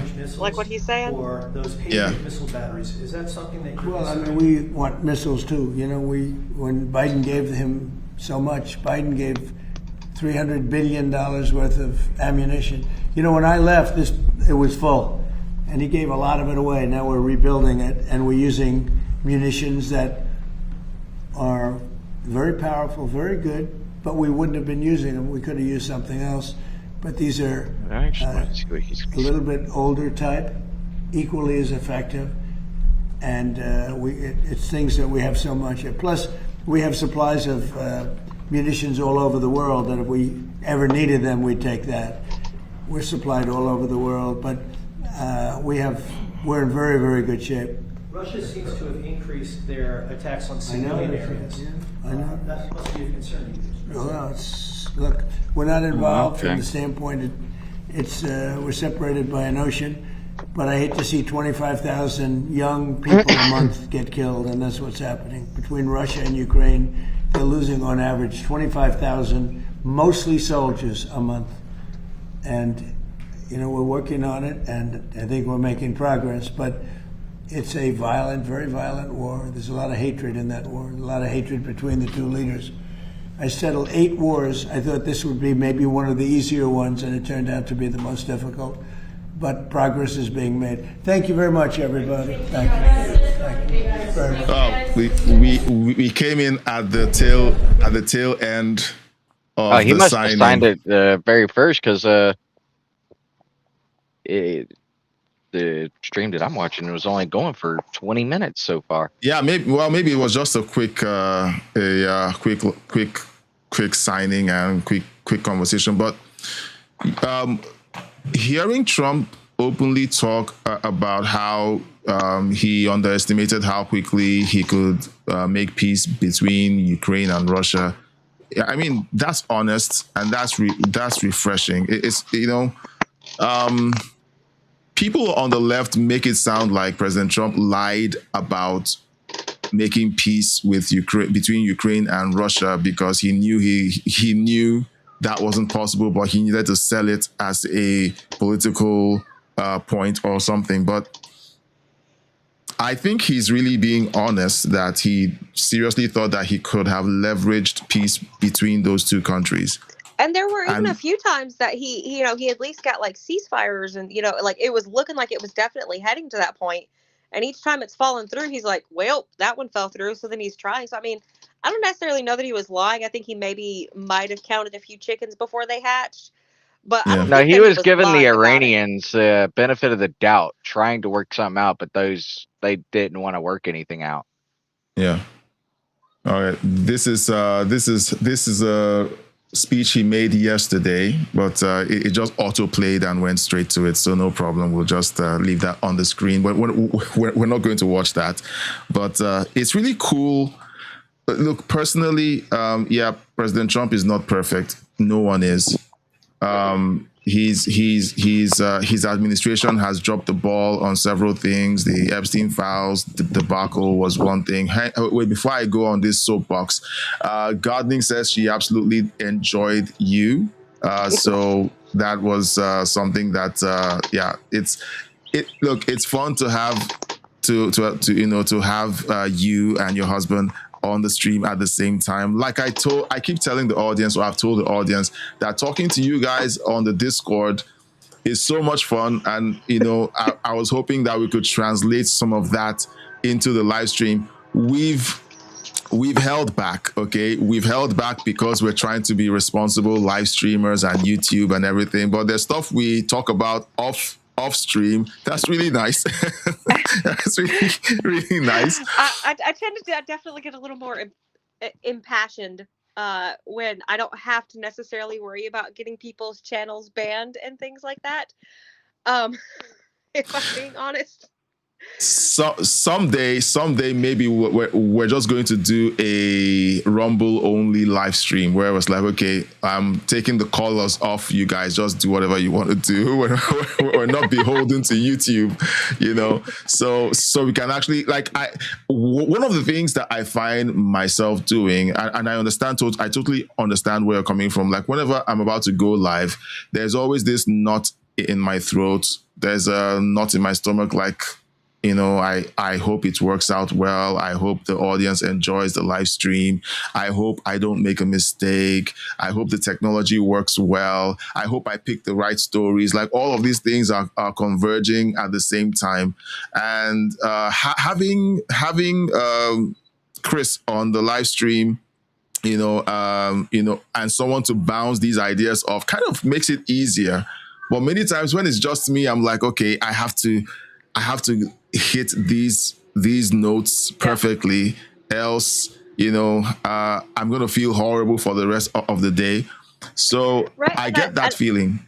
another one I think that, people might enjoy too is like not necessarily having all your videos that you could do. You could just have sit there with a video, do a live with your chat, and you could sit there with, Chris or Tony or any of them and that kind of stuff with yourself. Yeah. And you guys can sit there and just talk about the topics and stuff like that, kind of like we do in the Discord.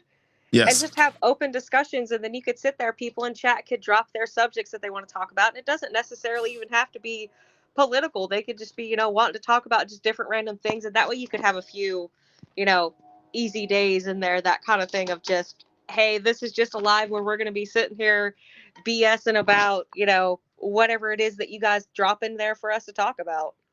I'll be honest with you. I want all the live streams to be like that. Because, I do. And it's not because I don't have a mechanism for finding these news stories and talking about them. The truth is, I don't want this to be a news channel. It's not a news channel. You can get your news anywhere.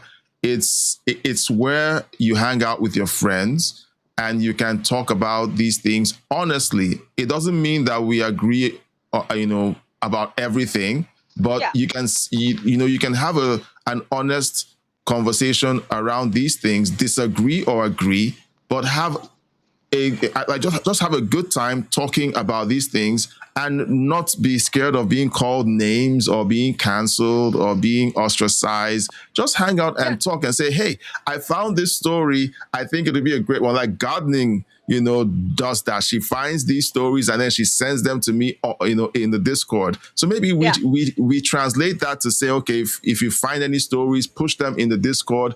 We're going to talk about the things you guys push into the Discord. Yeah, and that's like me and my husband, we don't agree on everything. We've sat there and had full-blown debates and like almost arguments about these things where we don't agree on it. Yeah. So I mean, that's kind of what I was saying, having those where you could just sit there and actually BS and talk about it. Yeah.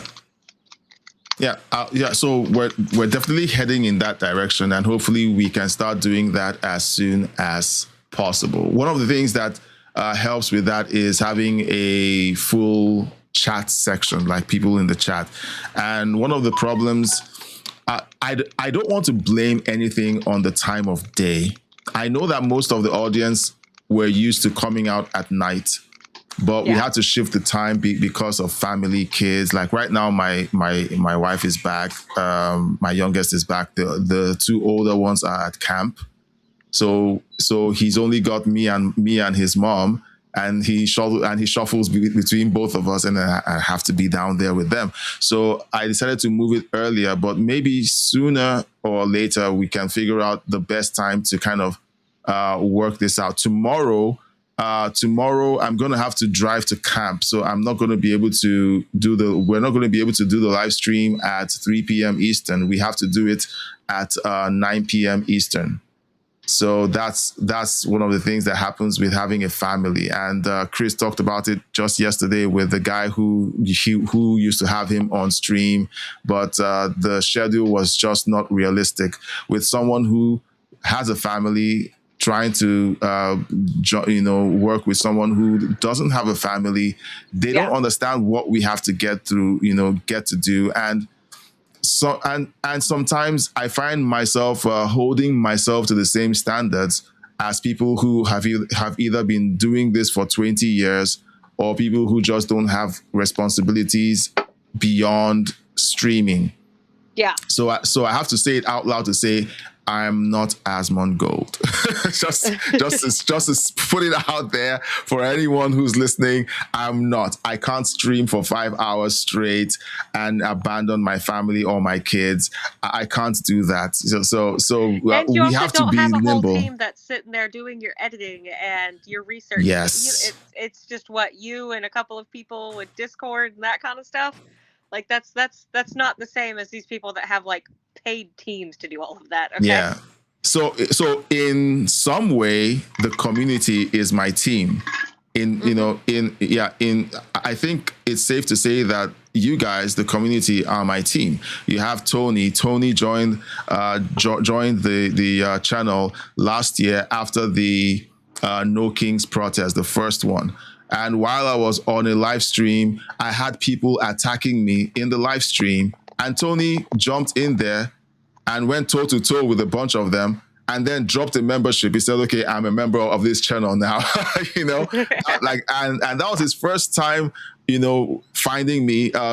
Intergalactic Wrangler, same thing. He joined when I was covering the genocide happening in Nigeria. He joined on a Sunday afternoon, and Gardening joined during I think it was the period when I was covering one of the assassination attempts or the riots. It was the assassination attempt at the White House Correspondents' Dinner, or one of the protests following, and then she connects and she's part of the family right now. Like, it's like I can almost tell when everyone joined, and I can tell why you joined, and it's more like you guys stayed because you believe in what we're doing, and I believe that. If the entire community kind of says, okay, let's all talk about something. Here's the story. Here's the other story. And you know what? I think that's what Asmund Gold does now. He has people basically suggest stories on his Reddit page and on his Discord and a few other places. And then he just picks them up and he talks about it for 5 hours. Dude, that guy can stream 5 to 6 hours every day. So yeah. And I like on your channel and stuff like that, it's not necessarily full political. Like, we'll sit there, we'll criticize like I've heard you criticize like with Republicans and Democrats and things like that, because that's where I get like turned off of a lot of them, is like they're just solely against Democrats. And I was like, yeah, but the other side's not just as squeaky clean as you're thinking they are. Yeah. So like let's we're gonna call a spade, okay? Yeah. And you know what? It's tempting to be partisan. It's tempting to say, I'm only going to say horrible things about the Democrats. And then when the Republicans do something stupid, see no evil, hear no evil. No, that's not what we're about here. If Trump does something monumentally stupid tomorrow, we're going to talk about it. Yeah. Yep. We're going to talk about it. Exactly. And I'm also willing to give any of if they have a Democratic win, you've got a legitimate Democrat that's a good that's person, doing something. Doing right. Yeah. A win's a win. So, we talk about John Fetterman, but that's a bit partisan because he says things that support the things that we support. But he kind of makes sense. He's making sense. Who else on the Democrat side is making sense? Who else? Does anybody out there know anyone? Gardening says that she's updating that she joined in April. Yeah, when she got hurt. So look, we want to be honest. We want to be forthright. We want to tell the truth. And sometimes it's uncomfortable. I don't like losing. I don't like when my side does things that I don't like, but you have to say it. You have to call it. Else, you're creating the same monster that you claim to be fighting. You're creating the same monster that the Democrats have essentially become, where no matter what they do or say, they're perfect. Their shit doesn't stink. It's all good. Yeah. Men can become women. Men can give birth. Oh my goodness. It's such a beautiful thing to see a man climb into the ring and beat up a woman and claim a gold medal. Oh man, that's amazing. And I like calling it out, because that's even the same thing we do with our kids. We've straight up sat down with our kids and I was like, listen, I'm not a perfect mom. Husband's not a perfect dad. We mess up. There's no such thing. I was like, you guys have the right to come and tell us, hey, that was kind of messed up. And then we can talk about it and fix it. Because I was like, it's the same thing. If we don't call out the Republican Party or the Democratic Party, if we don't call out the problems, we can't fix a problem if we don't know there's a problem. Yeah. For example, recognize the problem. With me and my wife, right? We had Marjorie Taylor Greene out of our state. Republican, right? It started off, hey, we got a woman in office. Cool. She's doing a great job. And then she flipped. Oh, no, get the hell out. No, I used to love her spats with Jasmine Crockett. I used to enjoy those because it's like, okay, there's somebody there who's calling out this black woman who's so irritating, and then she flips and is like the same thing I used to like when she did it to Jasmine Crockett. She's doing it to Trump now. I'm like, okay, first off, is anything you're saying true? Is anything she says true? And that's the first question that I ask. Is any of it true? Yes. Yeah, see, it's the facts over feelings.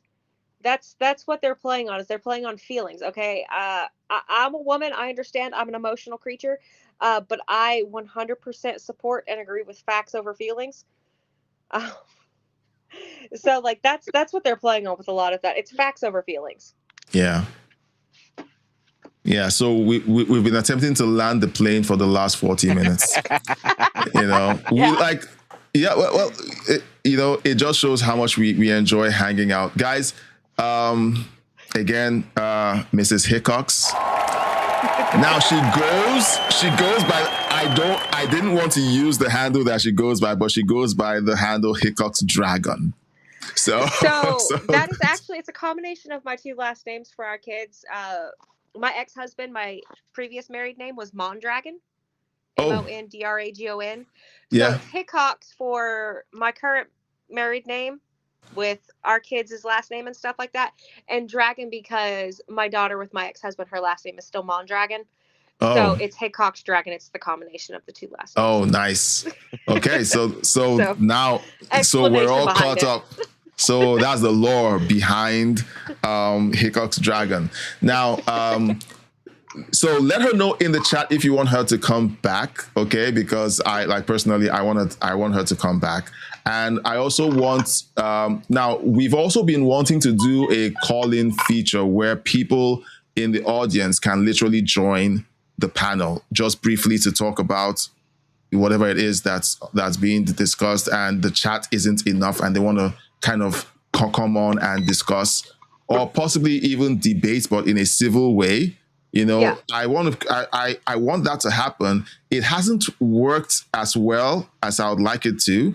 Okay, because usually whenever I put out the link, okay, hey, does anybody want to come on the panel? Most people just shy away like they never saw the link. Okay, so they're like, okay, well, it's good to have a panel, but not me. So eventually we're going to be able to have people just call in and literally have conversations with us. And that means whenever we go live, the link is up there and people can just come in and we can have really great conversations. Well, it goes back to having the bad experiences like I did whenever I did the call-in with the leftist side, try to have a conversation, and all I got was yelled at and whatnot, and I was like, well, never mind, I ain't doing that again.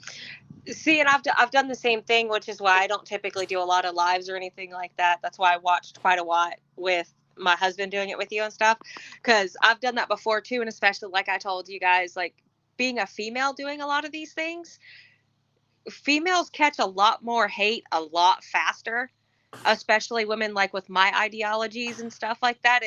I'm 100% I'm okay with the housewife role. I did the housewife role for the longest time. I'm okay with those kind of things. And so like my thought process on a lot of those things, I catch a lot of hate for it. So that's why I'll watch before I actually start saying the things that I want to say. All right. Well, I'm glad that you feel like this is, let me use a trigger word. This is a safe space. This is a safe space.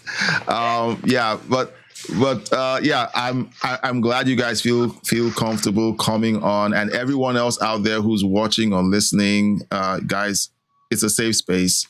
The idea really is if you have a genuine contribution to the show, a genuine point of view that doesn't start out with how you think every one of us is racist or bigoted or ignorant and hateful and all the words that they launch the conversations with before making any point.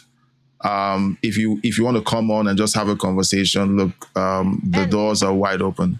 And I'd even say, like, because I mean, even if you do think that we're racist or we're bigoted or we're hateful people or whatever, so long as you're willing to have a legitimate conversation, I'm okay with having conversations with people like that. They can think I'm the ignorant white woman, the racist, the enemy to women, that kind of thing. I don't care. They can think what they want. But if you're willing to have a legitimate conversation, I will have a legitimate, respectful conversation back. So I had to have a sip. I just realized I hadn't had a sip in wow. Okay, guys. So we're going to be live tomorrow at 9 p.m. Eastern. So you guys, we're going to be breaking off. Join the Discord, guys. Join the Discord. We have regular communications, and we want to open up the opportunity to everyone to make contributions on the Discord. Hold on. Go play in the backyard. So let me do this, okay? Let me do this. We have a channel on the Discord where the audience can suggest stories. They can basically post links to stories that they want to suggest for the upcoming live stream. It's open to everyone. Okay, so guys, feel free to jump on the Discord. The link is in the description of this live. Click on it, jump into the Discord server. You're going to see a bunch of us in there. Make connections, ask to be someone's friend, start conversations, okay? You don't have to know everything. Just start out with saying, hi, how's the weather? Or talking about the last live, or a story you think we could have covered. Just put them in there. I truly do want to have a community that tells me, okay, hey, this is important to us. We'd like to talk about this. And I would love to be able to have those conversations eventually, both in the chat and with a call in. All right, guys, it's time to go back to real life to help out. I was hoping to make it 40 minutes. Okay, I was hoping to make it 40 minutes. Like an hour plus talk. We only took it well over an hour after. It's okay. Yeah. Well, when you're trying to unpack so much, because personally, I don't believe in 40-minute streams. But yeah, honestly, we didn't even get to the other things. Wait, was that for tomorrow? No, we didn't. No, we didn't. We're supposed to talk. No, we didn't. We're supposed to. Thing. Yeah, the BLM zone is right there. There's a BLM zone. There's Spain, guys. Yeah. Spain is shipping these migrants into the mainland. They did that here in America too. So, and again, and if you keep talking, I hate to say this, but if you keep talking, this stream is totally going to go on for at least another 45 minutes to another hour. Intergalactic Wrangler is in the chat. He's late, but he's in the chat. Okay. So if and that's why I just decided to just say, okay, we'll talk about those later, because I hate what's going on in Spain. I hate what happened with the BLM autonomous zones. But just mentioning it could launch another hour of conversations, because it just makes no sense. But let's make a hard stop. Let's make a hard stop. Let's be disciplined and make a hard stop. So, guys, if you want to connect to Hickox and Hickox Dragon, Mrs. Hickox, you guys jump into the Discord server. Mrs. Hickox jumped into the Discord server before a bunch of you guys. Okay, I'm not mentioning anyone's name, but you know who you are. All right, so you guys come into the Discord, and you know what? Very soon we're going to be having exclusive watch parties within the Discord. Just in the Discord, not for YouTube, not for anything, because sometimes Hickox and I do random calls, and then we're talking for a long time because there's so much to talk about. So it'll be good to be able to have these hangouts, and we want to invite you to the show. Right, guys? Yeah, and you hear me hollering in the background, joining the conversation. and you get to hang out with Tony. You get to hang out with Tony. All right, guys. This is a long goodbye, but guys, I've loved every moment of this show. Hope to see you guys tomorrow. What someone posted in the chat. Yeah, Intergalactic Wrangler says, stay safe, everyone. All right. Any parting words, guys? Everybody stay safe. We had our long Southern goodbye. Those Southern goodbyes take forever. So,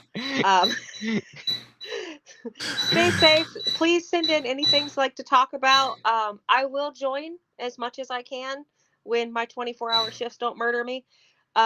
So I will try and join in and chat with you guys more often as well. Okay. We'll do a hard stop. Bye-bye, guys. See you tomorrow at 9 p.m. Eastern. Bye-bye.